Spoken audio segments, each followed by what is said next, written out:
Assalamualaikum warahmatullahi wabarakatuh. Bunda cantik, sehat dan bahagia selalu dan senantiasa diberikan rezeki yang berlipat ganda.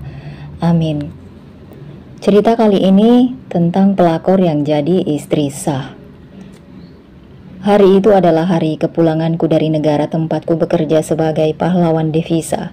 Setelah melalui proses yang cukup panjang, meminta izin pulang pada bosku pun sempat mengalami perdebatan yang cukup alot.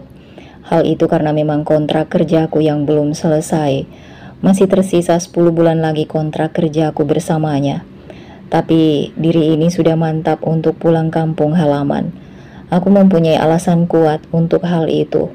Dan aku ingin segera pulang, bukan karena merindukan suamiku, melainkan karena ada alasan yang lain. Aku Arisa Yuliana, usiaku sudah genap 24 tahun. 2 tahun yang lalu aku nekat memutuskan untuk pergi mendulang rupiah di negeri Formosa, Taiwan, meninggalkan suamiku di kampung.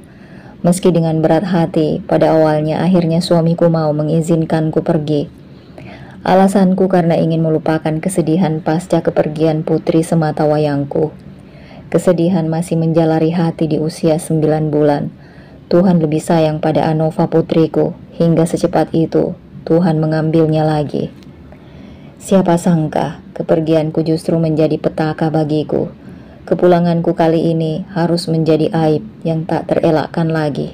Entah bagaimana aku akan menghadapi kemurkaan suamiku nantinya. Dan disinilah aku berada di bandara Taoyuan bersama kekasih yang menemaniku selama ini. Pun juga lelaki itu merupakan ayah biologis dari janin yang tengah kukandung. Meskipun aku masih memiliki suami, begitupun dengannya yang juga masih memiliki istri di kampung halamannya. Tapi cinta kami terlanjur tumbuh dengan liarnya, tanpa dapat aku cegah. Janji kamu juga pulang setelah ini. Lagi aku meminta kepastiannya untuk pulang dan menikahiku. Sebenarnya bisa saja kami menikah siri di sana. Hanya saja kandunganku sudah memasuki trimester kedua. Akan sangat merepotkan juga jika terpaksa melahirkannya di sini. Tentunya untuk kembali pulang ke kampung akan lebih sulit. Dan juga usia kandunganku yang semakin membesar tidak dapat memungkinkanku untuk tetap bekerja. Aku takut terjadi sesuatu yang buruk terhadap bayi yang kukandung.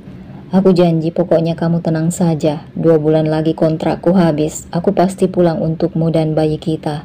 Janjinya meyakinkanku yang masih diselimuti keraguan. Aku pun memeluknya erat, seperti enggan berpisah darinya. 2 bulan, waktu yang cukup lama bagiku. Entah apakah aku sanggup menahan rindu untuknya. Selama ini, setiap 2 minggu sekali, aku menghabiskan waktu bersama Mas Dika, menjalin kasih layaknya suami istri. Rasa nyaman yang ia beri terlanjur menjadi candu untukku, hingga membuatku mengabaikan suamiku. Selama bersamanya, rasa cintaku pada Mas Nandi terkikis begitu saja. Mas Dika selalu membuatku mabuk kepayang hingga enggan berpisah darinya. Dosa, hubungan kami memang berkubang dalam lumpur dosa. Dosa mengkhianati pasangan kami satu sama lain. Pun dosa telah menodai janji suci pernikahan. Namun semua itu kami abaikan. Kami terlanjur mencintai, walaupun ku tahu bukan cinta yang tulus dan murni. Sesampai di Bandara Suta, aku menghubungi super travel yang sudah dipesan Mas Dika untuk mengantarku pulang. Sengaja aku tak memberi kabar pada keluarga di rumah. Biarlah kepulanganku kali ini menjadi kejutan bagi mereka. Perjalanan memakan waktu kurang lebih 4 jam. Aku memejamkan mata yang lelah akibat perjalanan udara yang cukup lama, kurang lebih hampir 6 jam lamanya. Sangat melelahkan. Sekilas terbayang bagaimana reaksi Mas Nandi suamiku, bagaimana penjelasan yang akan terucap dari bibir ini. Kepalaku terasa semakin pening dan nyeri memikirkannya. Akhirnya kuputuskan untuk lelap dalam tidur. Tak usah kuhiraukan. Mbak, bangun, udah hampir deket nih sama alamat rumah mbaknya. Suara sang sopir berhasil membangunkanku. Aku mengucek mata perlahan. Mobil masih melaju pelan. Aku pun memberi instruksi pada sang supir. Di depan sudah nampak gang masuk rumahku. Depan belok kanan ya bang, titahku sembari menunjuk ke arah gang di depan. Siap, Ia menganggukkan kepala. "Stop di sini bang," ucapku. Aku pun bersiap turun. Bang Supri, supir travel itu membantu menurunkan 2 koper dan beberapa barang bawaanku. Membawanya hingga di depan rumah. Aku memberi selembar uang merah padanya sebagai tip. Pukul 7.30 malam saat aku tiba di rumah. Rumah tampak sepi dari luar. Kulirik samping rumah tempat uakku tinggal, sepi juga. Akhirnya ku ketuk pintu pelan. Merapikan sedikit rambutku, menunggu suamiku membukakan pintu. Tak lama, pintu pun terbuka. "Dek, kamu?" ucapnya terhenti seraya mengamatiku dari ujung kepala hingga kaki. "Kejutan," soraku sumringah. Ia terheran apalagi dulu saat pergi. Aku mengenakan hijab yang membungkus kepala. Kini hanya pakaian ketat yang kupakai, menambah keheranan Mas Nandi melihat penampilanku berubah seperti ini. "Ayo, masuk dek. Kok nggak bilang mau pulang? Aku kan bisa jemput kamu," ujar lelaki yang masih mengenakan sarung, baju koko dan peci itu. Sesaat setelah tersadar dari lamunannya, dan segera memapahku masuk ke rumah. "Kalau gitu bukan kejutan dong namanya mas." Aku duduk di sofa yang membentuk letter L itu. "Aku buatkan makanan dan minum ya dek, kamu pasti lapar," ucapnya. Aku hanya mengangguk pelan, seraya merebahkan diri di sofa. Ia masih sibuk memindahkan barang-barangku ke dalam rumah. Setelah selesai, Mas Nandi lantas melangkahkan kaki ke dapur. Entahlah, mungkin sedang menyiapkan makanan dan minuman untukku. Aku terlonjak saat hampir terbuai mimpi. Aku lupa mengabari Mas Dika kalau sudah sampai di rumah dengan selamat. Aku pun mengeluarkan gawai dan mengetik sebuah pesan untuknya. Tak lama, telepon berdering. Panggilan WhatsApp darinya. Aku bingung antara mau mengangkat atau mengabaikannya. "Gimana kabar Dede Utun?" tanya Mas Dika dari seberang sana. Aku terkikik geli. "Utun baik-baik saja mas, mas tenang aja," sahutku seraya mengusap-usap perut yang mulai membuncit. Preng, suara piring terjatuh. Aku menoleh ke arah sumber suara dan mendapati Mas Nandi mematung menatapku di ambang pintu kamar.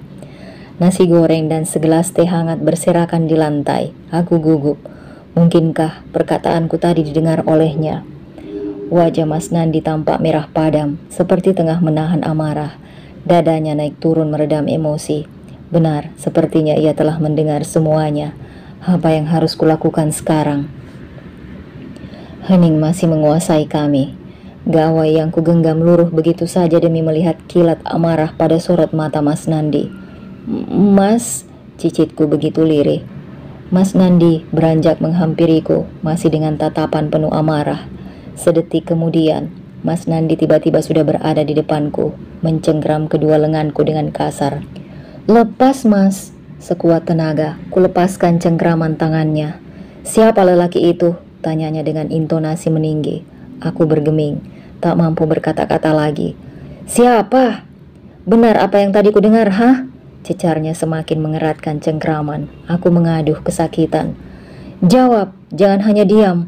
Benar kau sedang hamil benih lelaki itu?" Tak menyerah, ia menghujaniku dengan bermacam pertanyaan. Aku tergagap. Baru pertama kali ini suamiku marah. Kemarahannya amat sangat luar biasa, dan aku baru pertama kali melihatnya sangat marah seperti sekarang ini. Kupikir itu wajar karena aku telah menodai pernikahan kami dengan pengkhianatan. Sesuatu yang tak bisa dimaafkan oleh pasangan.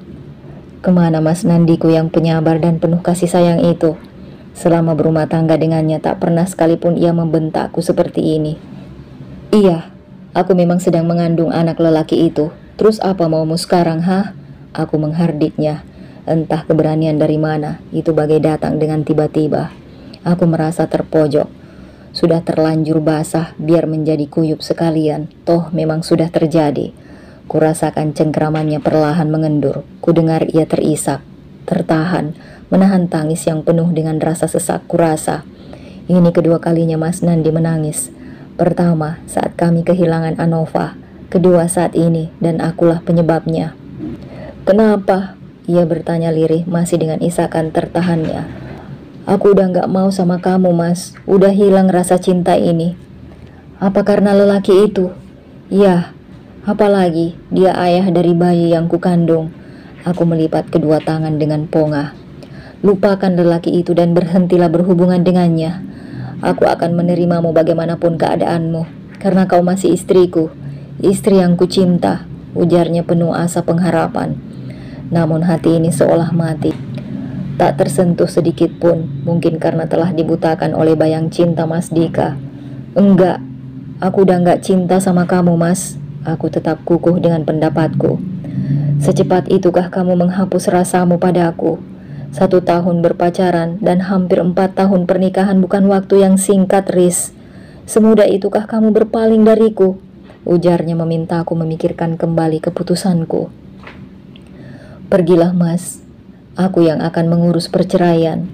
Aku enggan berdebat lebih lama lagi. Terlebih, efek lelah karena perjalanan jauh masih kentara ku rasa. Aku tak ingin melihat dia di hadapanku lagi. Rumah yang kutempati ini adalah rumah warisan dari kakekku. Ia wariskan pada ibuku awalnya yang merupakan anak bungsu, tapi beliau telah berpulang ke haribaannya setelah usiaku masih 10 tahun. Jadilah rumah ini secara otomatis menjadi milikku. Pergi, Mas, kita lebih baik bercerai. Ayah bayi ini akan segera menikahiku. Aku masih mencintai Morris, pikirkanlah.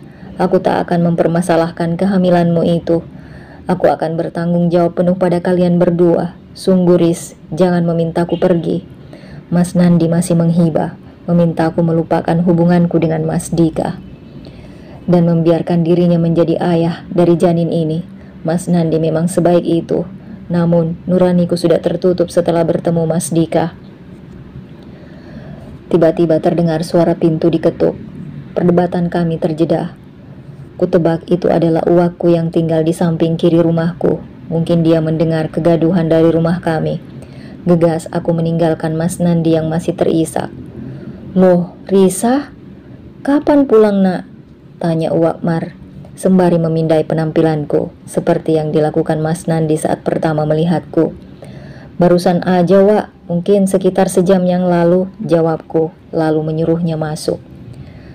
Nandi mana? Kok tadi Wak dengar kayak ada ribut-ribut? Nggak apa-apa, Wak. Wak, aku dan Mas Nandi mau ngomongin sesuatu.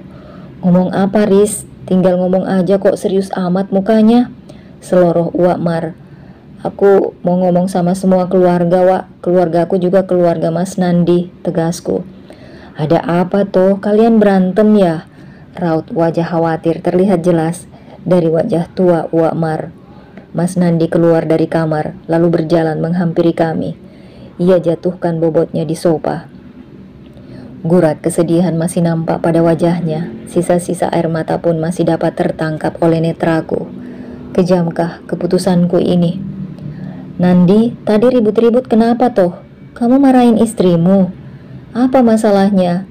Baru pulang sudah bertengkar? Uwak mencecar Mas Nandi dengan berbagai tanya.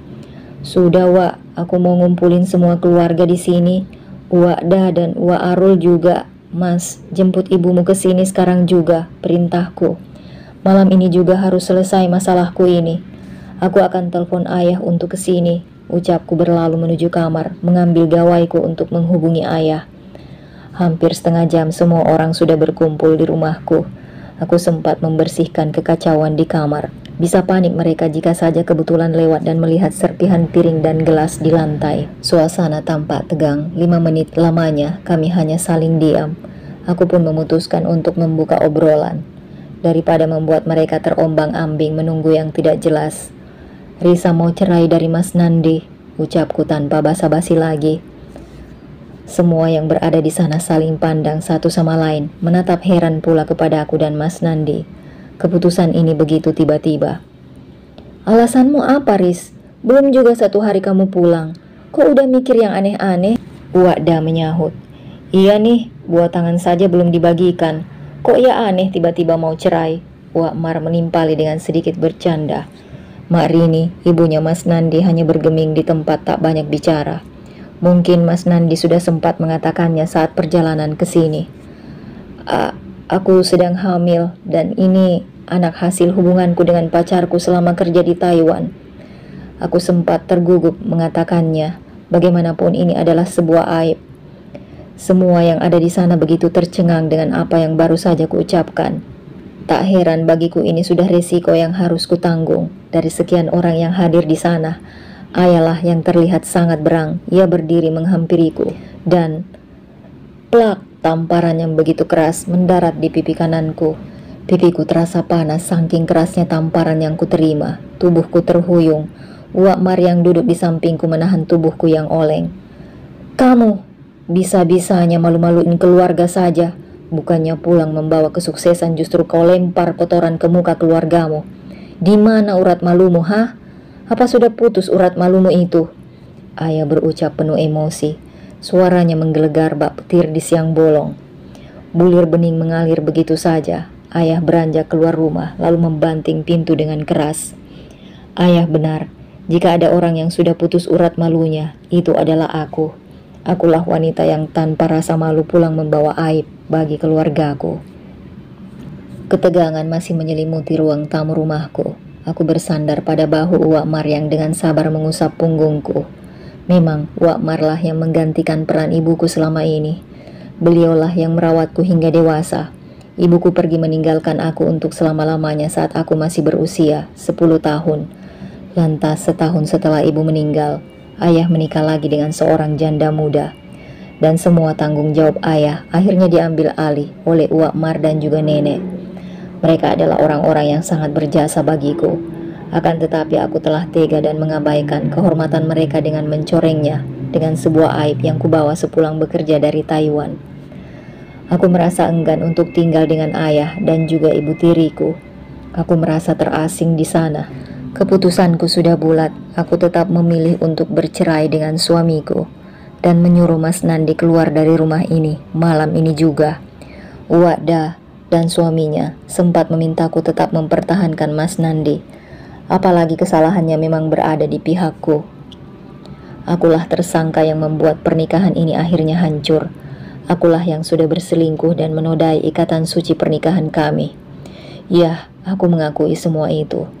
Sikap keras kepalaku inilah yang membuatku pantang mengubah keputusan sejak dulu. Mereka pasti sudah tahu persis akan hal itu. Mas Nandi pun kini menyerah. Dia tak kuasa menahanku lagi untuk tetap di sisinya. Dia pun akhirnya mengabulkan permintaanku untuk bercerai. Bereskan semua baju Mas sekarang juga, perintahku tanpa menatapnya lagi. Saat ini kami sedang berada di kamar. Entah pergi kemana cinta yang begitu menggebu dulu. Tanpa suara, Mas Nandi memasukkan baju-bajunya ke dalam koper kecil miliknya. Ia tak berkata-kata lagi, namun tangannya tak berhenti bergerak. Ia bahkan tak menoleh lagi ke arahku. Baguslah, aku gak peduli lagi pada lelaki yang pernah jadi suamiku itu. Dipan dan juga lemari ini. Sekalian Mas bawa saja, aku gak mau ada jejak kamu satupun di sini, ucapku dengan sedikit penekanan. Mas Nandi membelalakkan matanya, tak percaya dengan sikap yang kutunjukkan. Kamu sudah benar-benar keterlaluan, Dek. Entah kemana perginya hati nuranimu. Sifatmu dulu dan sekarang sangat jauh berbeda. Kau berubah. Hebatnya lelaki itu sampai mampu mengubahmu menjadi seperti ini. Mas Nandi mengusap wajahnya kasar. Tak menyangka aku akan berubah sedrastis ini. Udahlah, gak usah banyak bicara, Mas. Cepetan beresin barang-barangmu. Lalu keluar dan talak aku di depan keluarga kita. Aku menghentakkan kaki dengan keras, lalu beranjak keluar kamar lebih dulu. Mas Nandi hanya menggelengkan kepalanya, seolah tak percaya dengan perubahanku kini. Hal itu dapat kutangkap dari ekor mataku sebelum aku benar-benar keluar dari kamar. Ah, bodoh amat pikirku, ada Mas Dika yang lebih segalanya dari dia. Soal ketampanan pun, Mas Dika jauh lebih tampan darinya. Entah apa yang membuatku dulu mau dipinangnya menjadi istri. Dengan langkah gontai, Mas Nandi keluar dari kamar dengan menyeret koper miliknya. Ia langsung duduk di samping Mak Rini yang sedari tadi tak hentinya terisak. Mungkin sedih karena rumah tangga anak bungsunya harus kandas begitu saja. Aku pun tak peduli lagi. Dengan suara bergetar, Mas Nandi mengucapkan talak 3 sekaligus untukku. Kini kami sudah tidak halal lagi satu sama lain di mata agama. Ia menatapku dengan tatapan yang entah tak dapat kuartikan makna tatapan matanya itu. Sekali aku melangkahkan kaki pergi dari rumah ini, maka pantang bagiku untuk kembali. Camkan hal itu, Risa. Aku terbeliak dengan ucapannya yang terkesan meremehkanku. Sialan, siapa juga yang mau memintanya kembali? Tidak akan. Jangan mimpi, Mas. Aku tak akan menyesal membiarkanmu pergi. Dia pikir dia siapa? Dia bahkan bukan lagi pemilik hati ini. Aku hanya diam menyaksikan saat lemari dan dipan bawaannya diangkat dari rumahku. Mas Nandi rupanya menyewa sebuah mobil pick-up untuk membawanya. Dulu saat menikah, Mas Nandi membawa lemari dan dipan itu sebagai barang seserahan. Sudah tradisi di kampungku seperti itu. Sedang yang wanita membeli kasur dan seperangkat alas tidur seperti bantal dan guling. Kini saat berpisah pun aku mengembalikan semua itu padanya. Aku sudah melakukan hal yang benar kan? Sesungguhnya Mas Nandi adalah lelaki yang bertanggung jawab. Meski hanya sebagai pegawai biasa dengan gaji di bawah UMR, ia tak pernah lalai dalam memberikan nafkah lahir. Seluruh gajinya aku yang pegang. Ia hanya minta uang untuk bensin setiap 2 hari sekali. Terkadang ia pun rela bekerja serabutan jika sedang berlibur, semata hanya untuk menambah pundi-pundi rupiah untuk menafkahiku. Mas Nandi juga selalu ringan tangan membantuku mengerjakan pekerjaan rumah tangga. Namun hasrat manusia yang tak selalu puaslah yang membuatku memilih pergi menjadi tenaga kerja di Taiwan. Aku memanglah istri yang tak pandai bersyukur. Mereka semua memang awalnya menentang perceraian ini karena bagi mereka, Mas Nandi adalah suami yang tak pernah neko-neko. Bahkan sepeser pun hasil kerjaku selama di Taiwan, ia sama sekali tak pernah menikmatinya. Ya, Mas Nandi bukanlah lelaki yang dengan mudah menikmati jeripaya istri. "Uang gajimu biar ditabung saja, Dek," ucapnya kala itu di telepon. Ketika aku baru pertama kalinya menerima gaji di bulan pertama bekerja. Dia sangat tahu bagaimana senangnya hatiku saat menerima dolar Taiwan. "Iya Mas, pasti aku nabung buat modal usaha nantinya kalau sudah di kampung," ujarku sumringah. Menerima gaji pertama yang lumayan besar, meski sudah dipotong untuk membayar hutang ke agensi, aku bahagia. "Betul, kamu gak usah mikirin Mas di sini. Mas masih mampu bekerja untuk menafkahi diri sendiri," ucapan Mas Nando selalu kuingat dan terpatri dalam ingatanku. Bahagia itu hanya kurasa di awal-awal bekerja di sana. Tak ada yang berubah dari hubunganku dengan Mas Nandi. Kami selalu intens dalam berkomunikasi. Hingga setahun kemudian aku mulai mengenal Mas Dika. Dan hubunganku dengan Mas Nandi menjadi renggang. Ada jarak yang kuciptakan di antara kami. Akulah yang semakin jarang mengabarinya. Bahkan saat ia menelponku di hari liburku, aku sering mengabaikannya. Aku terlalu asik menghabiskan waktu dengan Mas Dika. Aku terlena dalam cintanya yang semu. 2 minggu setelah kejadian pengusiran itu, sidang pertama perceraianku dengan Mas Nandi digelar. Mas Nandi yang mencuri star melayangkan gugatan cerainya pada aku. Baguslah, aku tak perlu mengeluarkan uang sepeser pun untuk proses perceraian ini. Sidang pertama aku sengaja tak hadir. Sidang kedua pun sama, begitupun sidang terakhir, hingga ketuk palu hakim terjadi. Permintaan cerai Mas Nandi dikabulkan oleh pengadilan agama. Pernikahan kami telah usai, kami bukan lagi suami istri yang sah di mata hukum maupun agama. Desas-desus tentang kehamilanku semakin merebak di seluruh penjuru. Perutku yang semakin membuncit pun tak ayal menjadi bahan gosip tetangga. Udah untung suaminya mau nerima. Emang dasar gak tahu diri malah minta cerai. Pulang-pulang sudah berbadan 2. Di sana asik kerja, apa asik ngelon. Nandi pasti akan dapat yang lebih baik lagi. Suaminya sudah baik, si istri malah selingkuh. Duh, kasihan suaminya. Begitulah sindiran demi sindiran pedas yang sering kudengar. Aku tak peduli, yang kulakukan hanya cukup menebalkan muka ini. Bagiku, biarlah mereka mencemoohku. Asalkan keluargaku tidak. Aku akan membungkam mulut-mulut nyinyir itu. Akan kubuktikan Mas Dika akan bertanggung jawab dan menikahiku. Tak sadar, sudah hampir 2 bulan aku berada di kampung halaman. Hubunganku dengan Mas Dika baik-baik saja, tapi kini komunikasi kami tak seintens dulu. Aku tetap berpikir positif demi menjaga kandunganku supaya tidak mengalami stres yang kurasa. Usia kandunganku kini hampir memasuki bulan ke-7. Mas Dika seharusnya sudah pulang ke Indonesia sekarang. Kabar terakhir yang kudapat darinya adalah 2 hari sebelum kepulangannya ke Indonesia. Akan tetapi, hingga kini hampir 2 minggu dari kabar terakhirnya kudengar, ia sama sekali belum menghubungiku lagi. Ia seperti menghilang, bak ditelan bumi. Aku pun kewalahan dan sempat bingung untuk berbuat apa. Aku bahkan sempat berpikiran buruk padanya. Tapi selalu kutepis dan mengira Mas Dika hanya sedang sibuk dengan hal yang lainnya sehingga dia belum bisa datang menemuiku. Tapi tetap saja kenapa dia nggak bisa dihubungi atau menghubungiku. Sial, apa dia akan lepas dari tanggung jawab, pikirku. Aku mengumpat sendiri dalam hati saat menyadari jika kini janjinya padaku terasa hanyalah bualan semata. Aku segera mencari sesuatu di laci dekat tempat tidurku. Sebuah memo kecil dengan sampul batik berwarna coklat. Setelah dapat, aku pun tersenyum lega. Sebuah alamat rumah tertera di sana. Itu merupakan alamat Mas Dika yang diam-diam kusimpan di memo ini. Tidak semudah itu kau lari dariku, Mas Dika. Aku akan mengejarmu, bahkan hingga ke ujung dunia sekalipun. Geramku seraya melototkan mataku tajam, menatap kertas berisikan alamat itu. Aku tak sebodoh itu. Lihat saja nanti. Aku akan mencarimu dimanapun kamu berada, Mas. Aku kembali menggumam.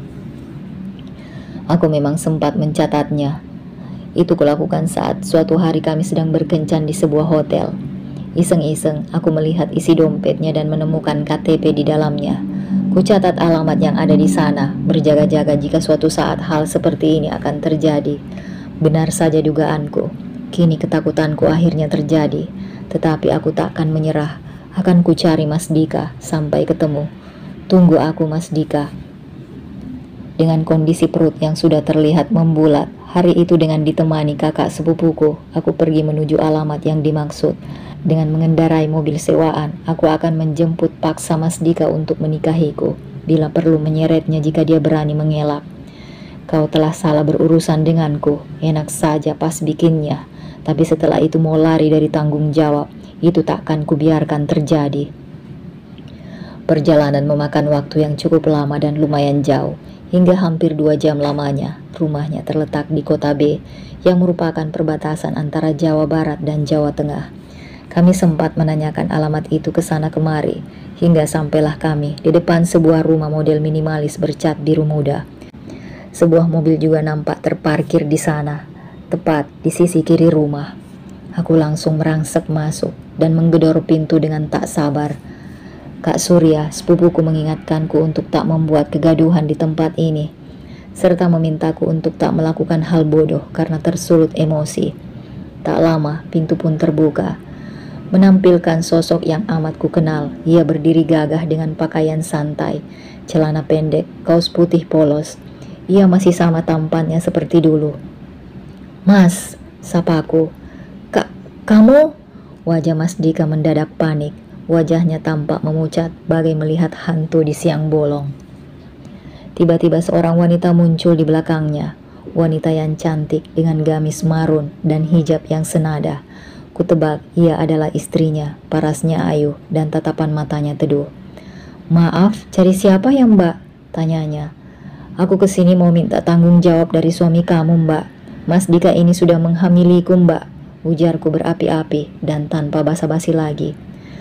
"Mas, siapa lagi wanita ini?" tanyanya terlihat tenang. "Dan apa katanya? Siapa lagi wanita ini? Apa sebelumnya ada wanita lain yang datang ke sini juga dan melakukan hal yang sama denganku? Entahlah." Aku bisa jelaskan, Aisyah," Mas Dika berkata dengan gugup. Aisyah bergeming. "Baiklah, kita masuk ke dalam dulu, Mbak. Gak enak kalau dilihat tetangga."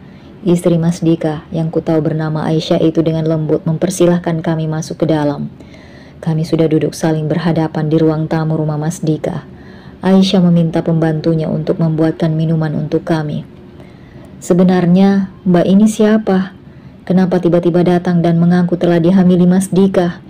Ia menatap lurus perutku. Apalagi sepertinya usia kandungan Mbak juga sudah tidak muda lagi. "Mbak yakin itu anak Mas Dika? Karena Mas Dika juga belum genap 2 minggu di sini," Aisyah berkata dengan tenang. Perkataannya lembut tapi menusuk hingga ke sumsum tulangku. Sedangkan Mas Dika hanya terdiam, mungkin takut kebobrokannya akan segera terbongkar. "Awas kau, Mas, rumah tanggaku sudah hancur, kamu pun harus merasakannya, biar impas." "Aku Arisa, Mbak. Dulu saat sama-sama bekerja di Taiwan, aku pacaran sama Mas Dika sampai aku hamil." Aisyah menatap suaminya. Mas Dika tampak gusar. "Benar itu, Mas?" tanya Aisyah. Mas Dika menggeleng. Tidak mungkin. Dia bisa saja tidur dengan lelaki lain selain aku," elaknya. Netranya nanar menatapku. Sial, dulu dia bahkan sangat bahagia saat tahu kalau aku hamil. Jadi kamu selingkuh, Mas? Tanya Aisyah lagi. Entah bagaimana ia bisa pandai mengatur emosinya. Intonasinya masih tenang dan terkendali. Wanita hebat, pikirku. Aku... Iya Aisyah, aku pernah berhubungan dengannya. Maafkan aku. Air matanya luruh seketika. Dasar, ku yakin itu hanyalah air mata buaya. Aku juga tak yakin bayi yang ada di perutnya adalah anakku. Lanjutnya, membuatku naik pitam. Aku berdiri dan aku menamparnya dengan sangat keras. Pintar sekali dia bersandiwara. Dasar lelaki bermuka dua. Kamu bilang apa, Mas? Cuma sama kamu aku berhubungan. Bahkan sebelum pulang pun, kamu sempat mengabariku. Kamu janji mau tanggung jawab dan menikahiku. Tapi apa? Kamu malah merendahkanku di depan istrimu. Brengsek kamu. Habis manis sepah dibuang, ucapku penuh emosi. Suaraku menggelegar di seluruh ruangan. Suara tangis anak kecil terdengar. Aisyah segera bergegas pergi ke kamarnya. Itu pasti suara Akila, putri Mas Dika yang berumur 4 tahun. Aku pernah melihat fotonya di galeri ponselnya. Mungkin ia kaget mendengar suaraku yang cukup keras. Sialan kamu, Mas, umpatku mendelikan mata tajam ke arahnya. Mas Dika hanya menatapku acuh. Entah bagaimana nasibku kini, dia yang kuharap akan bertanggung jawab hanya menorehkan luka. Janji manisnya hanya bualan semata untuk melenakanku. Bahagia yang ia berikan hanyalah fata morgana. Aku lelah dengan semua yang terjadi.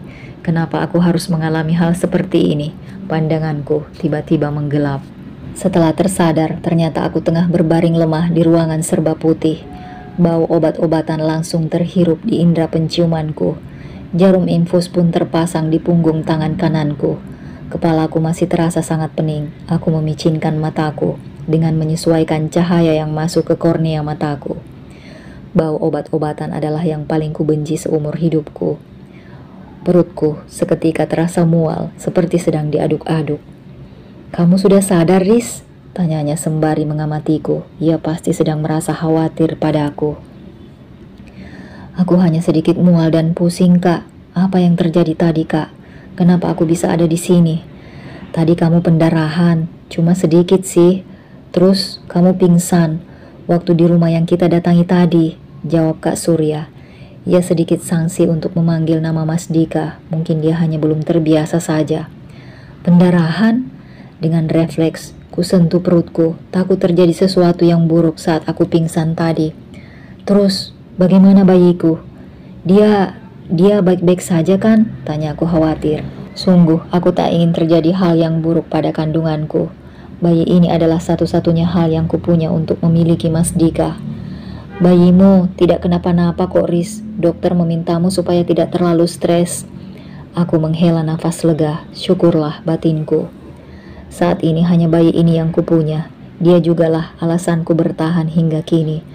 Jika sampai Mas Dika sialan itu tak mau bertanggung jawab dan menikahiku, aku bertekad untuk membesarkannya seorang diri, persetan dengan lelaki buaya darat itu. Bunga cinta yang tumbuh subur di hati kini perlahan berubah menjadi bibit kebencian. Aku tak dapat mengendalikan perasaanku sendiri. Biar sajalah, hinaan dan cacian para tetangga pasti akan makin menjadi demi melihatku pada akhirnya melahirkan bayi ini tanpa sosok ayah. Aku sudah tidak peduli lagi. Pintu ruangan terbuka. Mas Dika datang bersama dengan istrinya. Aku membuang muka saat netraku beradu dengan Mas Dika. Sungguh, sekarang hanya ada rasa kebencian untuk Mas Dika. Rasa cinta yang dulu menggelora seakan musnah tak berbekas. Entah kemana perginya. Aku sudah cukup kecewa tadi karena dia justru berpura-pura tidak mengenalku, bahkan tidak mengakui jika bayi yang ada di perutku bukanlah benihnya. Mbak Aisyah mengayunkan langkahnya, berjalan mendekatiku, lalu duduk di samping ranjang. Ia menggenggam tanganku. Aku heran, terbuat dari apa hatinya ini? Kok dia sama sekali nggak marah sama aku? Atau sekedar memaki-makiku karena menjadi selingkuhan suaminya? Apa hatinya sudah mati rasa? Aku tak tahu sebab aku tak dapat membaca isi hati seseorang. Mas Dika tadi sudah mengakui kalau bayi yang kamu kandung adalah darah dagingnya, ucap Aisyah lembut. Aku menatap Mas Dika sekilas, lalu ia membuang muka, tampak salah tingkah. Aku pun kembali menatap Mbak Aisyah, menunggu hal apa lagi yang hendak dia katakan. Lalu, aku bertanya acuh, kulemparkan pandang ke arah jendela. Sebelum kamu, sudah ada 2 wanita lagi yang datang dan meminta pertanggungjawaban Mas Dika. Aisyah berkata lagi. Aku terbelalak kaget dengan fakta yang baru saja ku ketahui. Mas Dika, ternyata aku telah salah menilaimu. Aku menatap Mas Dika, sorot mata penuh murka serta ingin menerkamnya. Namun sayangnya kondisiku sekarang ini tak memungkinkan. Aku sudah muak dengan tingkah laku Mas Dika. Aku sudah sampai pada batas sabarku sebagai istrinya. Jadi aku akan menceraikan Mas Dika secepatnya, ucap Aisyah sangat tegas. Wanita itu berkata dengan penuh penekanan di setiap kalimatnya, menandakan jika ia juga benar-benar geram dengan tingkah laku suaminya. Kulirik Mas Dika, wajahnya tampak menyedihkan. Mungkin menyesal karena akhirnya boroknya tercium oleh istrinya. Meski begitu, tak kupungkiri aku juga bahagia jika Mas Dika benar-benar berpisah dengan istri sahnya. Akan tetapi bagaimana dengan 2 wanita yang Aisyah sebutkan tadi? Aku penasaran dengan nasib mereka. Brengsek juga kamu Mas Dika, sudah tebar benih kemana-mana rupanya, ucapku dalam hati. Bagaimana dengan nasib 2 wanita yang Mbak sebutkan tadi? Tanya aku penuh rasa ingin tahu. Mereka pulang dengan tangan kosong, karena Mas Dika bisa membuktikan kalau 2 wanita itu ternyata berhubungan dengan pria lain selain dirinya. Jadi, aku pun pernah menaruh curiga padamu awalnya, sahut Aisyah dengan yakin. Ia begitu tenang meski tahu suaminya telah berselingkuh dengan beberapa wanita di perantauan. Sungguh mulia hatimu Mbak Aisyah, tetapi kamu terlalu baik untuk suamimu. Saat ku desak tadi, Mas Dika akhirnya mengakui kalau kamu hanya berhubungan dengannya selama ini. Jadi, aku memintanya bertanggung jawab padamu sebagai laki-laki sejati. Aisyah, apa tidak bisa kamu mengubah keputusanmu? Mas Dika menginterupsi pembicaraan kami. Aisyah menatap suaminya dengan tatapan yang entah. Aku tak bisa mengartikannya. Aku memaafkan semua pengkhianatanmu, Mas. Tapi lebih baik kita berpisah. Ada Risa yang lebih membutuhkanmu, ucap Aisyah begitu tegar. Tak ada air mata setetes pun yang jatuh dari mata indahnya. Bagaimana dengan kamu dan Akila, Dek? Tanya Mas Dika lirih, bagai harimau yang kehilangan taringnya. Jangan khawatir Mas, aku akan tetap mengizinkanmu menemui Akila kapanpun Mas mau. Aisyah tampak yakin tak tergoyahkan dengan keputusannya. Mas Dika terduduk lesu. Keputusan Aisyah sudah tidak bisa diganggu gugat. Aku justru bersorak dalam hati. Dia pasti akan menikahiku setelah resmi bercerai dari istrinya. Oh, semoga saja semuanya seperti yang kuinginkan, sorakku dalam hati. Tanpa sadar, seulas senyum lolos begitu saja dari bibirku. Biarlah, jalan hidupku mungkin harus seperti ini. Cukup aku ikuti saja alur kehidupanku ini. Mungkin sudah nasib dan takdirku seperti ini. Mau protes pun sama siapa? Siapa yang harus aku salahkan jika harus bernasib seperti ini? Menjalin hubungan terlarang, hingga membuahkan benih yang tumbuh di rahimku. Cacian dan ejekan selalu mengiringi setiap langkahku. Hingga harus berkendara cukup lama untuk menemui lelaki yang telah membuatku kehilangan harga diriku sebagai wanita. Keputusan besar dan sulit sudah diambil oleh Mbak Aisyah. Nampaknya, ia ikhlas melepas Mas Dika untukku, meski ku tahu ada rasa sakit yang menderanya, namun ia memilih untuk tak memperlihatkannya. Akan tetapi biarlah, bukankah ini merupakan tujuanku mencari Mas Dika sampai ke sini? Tak lain adalah untuk meminta pertanggungjawabannya. Peduli setan dengan rumah tangganya yang hancur. Aku pun juga sama, telah menghancurkan rumah tanggaku sendiri. Jadi kita impaskan. Rumah tangga kami sama-sama hancur oleh hawa nafsu yang tidak dapat kami kendalikan. Setelah 2 hari dirawat, aku diperbolehkan pulang. Mbak Aisyah membawaku serta untuk pulang ke rumahnya. Kebaikannya ini justru membuatku semakin digelayuti rasa bersalah. Maafkan aku Mbak, aku harus mengambil Mas Dika untuk bertanggung jawab atas bayi ini, ucapku tiba-tiba. Gak apa-apa Riz, mungkin ini sudah jalan hidupku. Jodohku dengan Mas Dika hanya sampai di sini, sahutnya lembut, seraya tersenyum padaku. Mas Dika sedang ada di rumah orang tuanya. Mbak Aisyah bilang tujuannya ke sana adalah untuk meminta restu menikahiku. Saat ini Mbak Aisyah sudah melayangkan gugatan cerainya. Mas Dika pun sudah menalaknya. Kini langkahku takkan terhenti. Jalan yang kutempuh sudah terbuka lebar. Keinginanku akhirnya akan terwujud. Senangnya hatiku. Setelah drama yang cukup panjang, aku berhasil memboyong Mas Dika datang ke kampungku. Mas Dika tidak sendiri, ayahnya pun turut serta karena kami akan mengadakan ijab kabul di rumahku. Semua terkesan mendadak dan buru-buru, persiapan pun hanya seadanya. Sikap Mas Dika kurasakan sangat berbeda dari yang kukenal dulu. Dulu dirinya sangat romantis, tapi sekarang berubah total. Tatapan penuh cintanya yang dulu kini telah tiada. Aku mau balik ke kota B. Kamu tahu kan, aku harus membantu usaha kedua orang tuaku di sana, ucap Mas Dika saat kami baru saja selesai makan malam. Kenapa sih Mas? Baru juga kita nikah 3 hari yang lalu. Sekarang udah buru-buru pergi. Aku berpura-pura merajuk agar dia membatalkan niatnya. Gak bisa, Riz. Kamu kan tahu aku gak ada kerjaan lain selain di kebun sayur orang tuaku. Kalau aku gak kerja, gimana nanti bisa nafkahi kamu? Tegas Mas Dika. Benar juga perkataannya. Tabunganku pun kian menipis. Sedangkan Mas Dika setelah bercerai, ia tak mendapat sepeser pun harta gonogini. Ternyata Mbak Aisyah itu punya perjanjian dengan Mas Dika. Jika salah satu dari mereka berkhianat, maka perceraianlah yang akan terjadi. Pihak yang berkhianat tidak akan mendapat harta gonogini ataupun hak asuh anak-anak.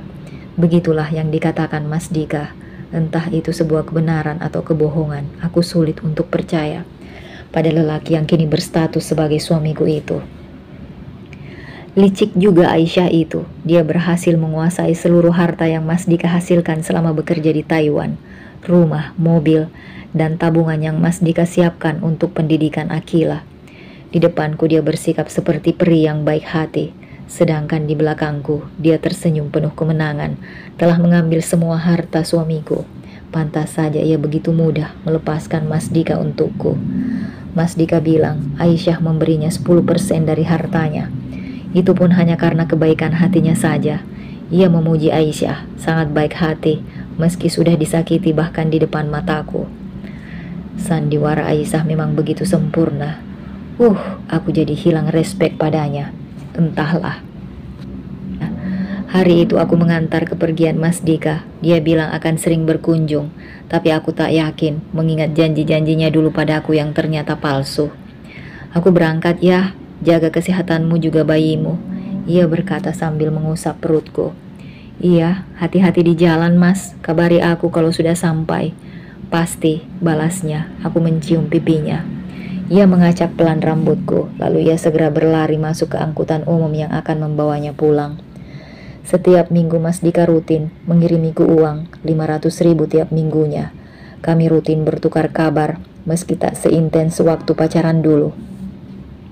Sebulan 2 kali ia juga pulang ke rumahku, tentu untuk memberiku nafkah batin. Tidak baik kan jika suami dan istri terlalu lama berjauhan. Biasanya hanya 2 hari 1 malam ia menginap di tempatku. Mendekati hari perkiraan lahir, jantungku semakin bertalu hebat, penuh kegelisahan. Kontraksi-kontraksi palsu yang mendera membuatku kepayahan. Sedangkan Mas Dika sudah 3 minggu ini tidak berkunjung lagi. Alasannya ia sedang menangani sebuah proyek besar. Entahlah, ponselnya sejak tadi tidak bisa dihubungi. Aku pun membanting ponselku kesal. Sakit yang kurasakan sanggup mengalihkan pikiran negatifku.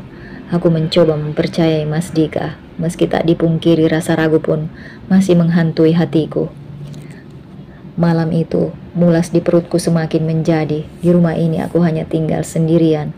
Aku pun memanggil Uwak Mar yang tinggal di sebelah rumahku untuk datang menemaniku.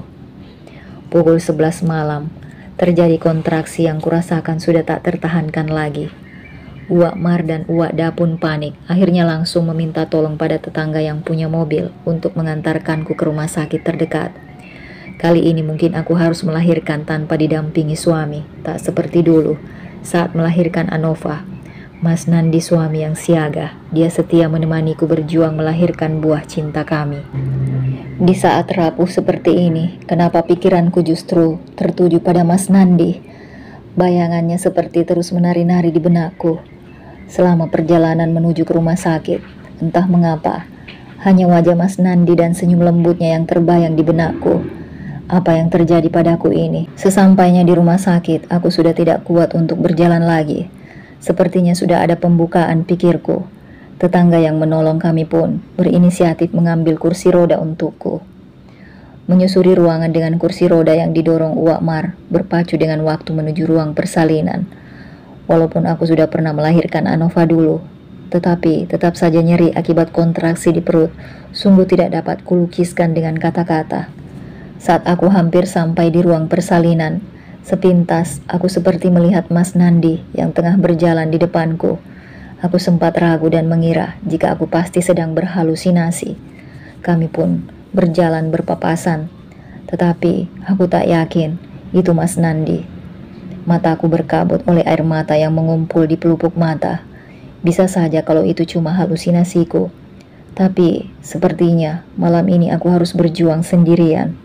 Tak apa, Risa, kamu pasti bisa melewatinya. Kamu kuat. Aku meyakinkan diriku sendiri. Setelah berjuang hampir 30 menit lamanya, terdengarlah tangisan bayi yang memenuhi seluruh ruangan. Rasa sakit melahirkan langsung terbayar tunai demi mendengar tangisannya. Aku memejamkan mataku. Bayiku tengah diurus oleh para perawat. Sorak bahagia terdengar dari suara Uwak Dah dan Uwak Mar. Dokter tengah mengeluarkan ari-ari dari rahimku. Anaknya perempuan, cantik, mirip sekali dengan almarhum Anova. Itu suara yang kutangkap dari Uwak Mar. Aku menangkap sebuah suara yang tampak tak asing untukku saat dokter meminta seseorang untuk melantunkan azan untuk putriku. Bu, silahkan bayinya kalau mau diazani. Hening sejenak. Mungkin uakku bingung siapa yang akan mengasani putriku. Mas Dika pun tak nampak batang hidungnya. Sedangkan keluarga yang lain pasti masih dalam perjalanan ke sini. Biar saya yang mengasaninya, Dok.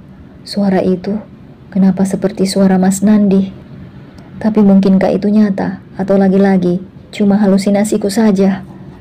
Dokter segera menangkupkan tubuh mungil bayiku di dadaku. Meski terpejam, aku tak terlelap sepenuhnya. Aku masih dapat mendengar suara-suara di sekitar. Hingga lantunan suara azan yang merdu membuatku sontak membuka mata. Mataku membulat demi melihat Mas Nandi yang berada di samping kiri ranjangku, melantunkan azan di telinga kanan putriku. Tuhan, apa ini mimpi? Lekas kucubit tanganku agak keras. Sakit, ini bukan mimpi, tapi nyata. Entah mengapa hati ini sangat tersentuh dengan keberadaannya. Suara merdunya saat mengumandangkan azan dan iqamah berhasil menyentuh sisi terdalam di hatiku. Aku benar-benar merindukannya, tak dapat kupungkiri itu. Mas Nandi, panggilku. Setelah ia baru saja selesai, ia menoleh ke arahku dan hanya tersenyum tipis. Ini nyata. Terima kasih Anan, sudah bantu mengasani cucu keponakanku, ucap Wak Dah.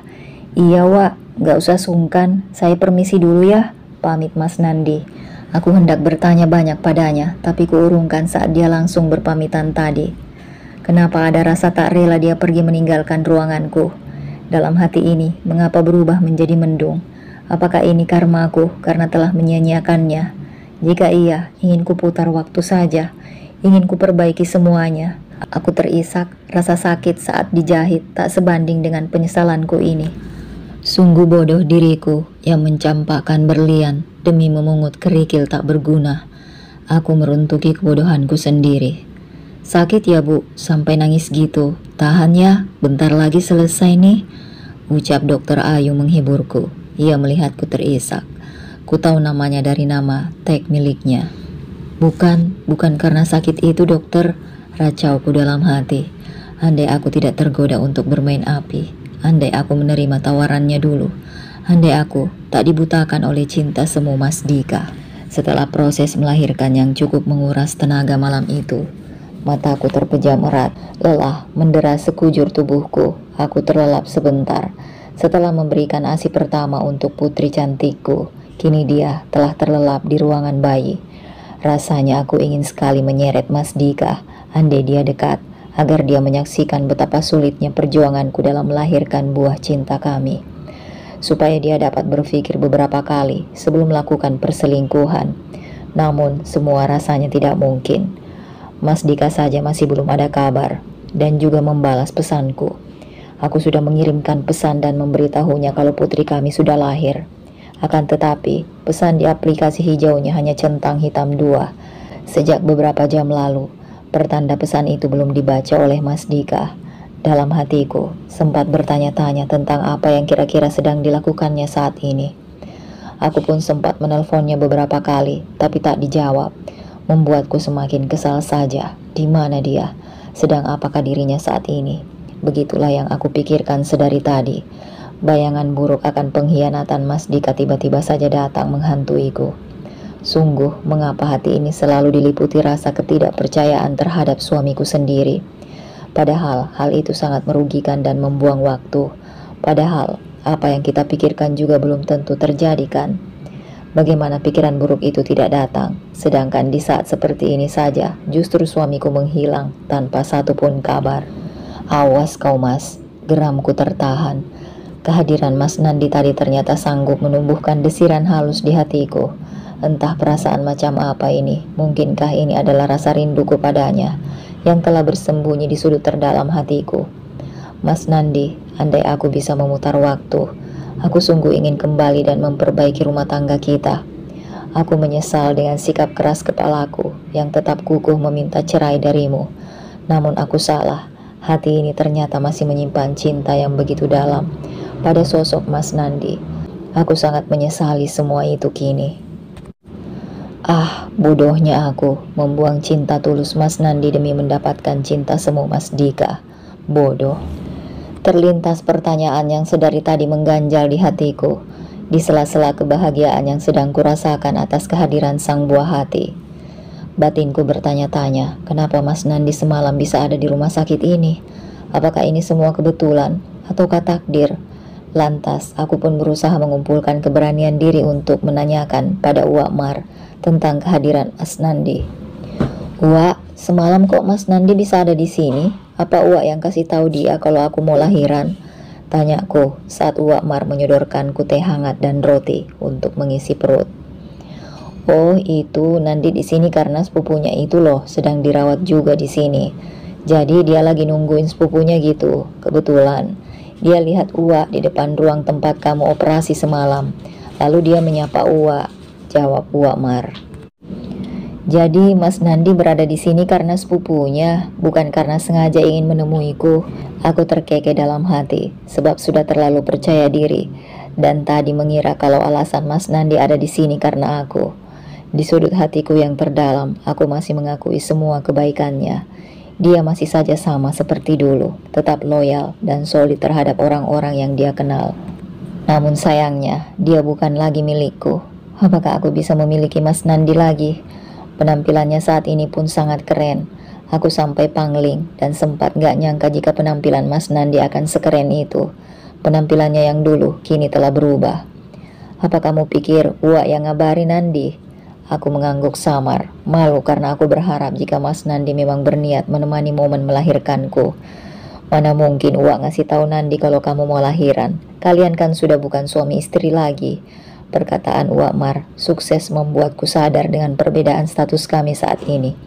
Ucapannya tadi telah berhasil menamparku, melemparkanku jauh ke dalam jurang penyesalan. Sadar Arisa, Mas Nandi bukan suamimu lagi. Kamu harus terima kenyataan ini. Mas Nandi, kembalilah, jeritku dalam hati. Suamimu si Dika itu udah kamu kasih tahu belum kalau kamu sudah lahiran? Tanya Uwada mengalihkan topik pembicaraan. Udah Wak, tapi sekarang masih sibuk. Jadi belum bisa kemari untuk melihat anaknya. Ujarku berbohong. Biarlah itu demi kebaikanku. Kalau aku berkata jujur, mereka pasti akan menyesali keputusanku yang telah memilihnya. Cukuplah hanya aku yang merasakan kepedihan ini. Bolehkah aku egois sekali saja meminta Mas Nandi kembali padaku, kembali merajut kasih yang sempat kandas oleh kebodohanku sendiri. Aku ingin memulainya dari awal lagi. Mas Nandi, dapatkah kumiliki dirimu lagi? Ya, penyesalan memang selalu berada di belakang. Kalau di depan namanya pendaftaran. Well, Bunda, tunggu kelanjutannya besok di jam yang sama.